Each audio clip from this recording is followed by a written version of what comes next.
I'd like to cite a verse from the Haftorah of the Parsha of Vaera. But before that, I don't recall that we've spoken about the significance of the Haftorah. The Haftorah is a portion of the readings of the prophets, and it was instituted at a time when the oppressive government that overran Israel forbade the reading of the Torah.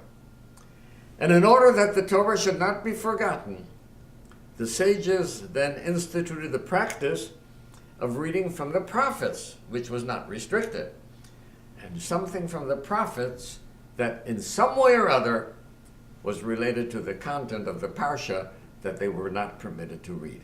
That's the story about the Haftorah.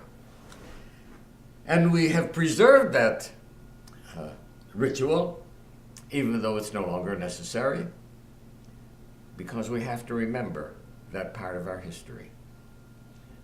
We have to remember how fortunate we are now that we are permitted access to study the Torah, to learn the Torah, to teach it to our children. And so in this week's portion of the Haftorah, there is a very strange statement. The prophet says that Pharaoh says,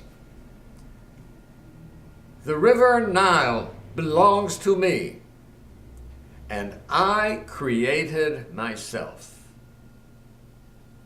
Now think about that for a moment. I created myself. How could a person create oneself?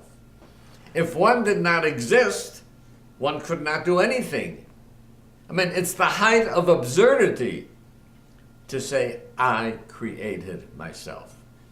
And the message is that a person with an overwhelming ego can say the most absurd things, and to him they look logical.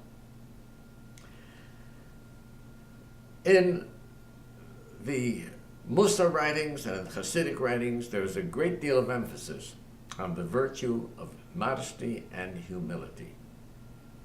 And we are told that God said, I will have my spirit rest among the Jews even at a time that they're sinful. I will not reject them. However, I cannot tolerate the presence of a grandiose egomaniac. That is where I will not be. And the reason for that is that an unbridled ego can lead to the worst kind of behavior, such as Pharaoh had, and lead to the absurdity of saying, I created myself, and to believe that it makes sense. And so it's important that we keep this in mind. We all have egos, and that's normal. But we have to be careful that we don't let our egos run away with us, and that we become so grandiose that we accept absurdities as though they were reality.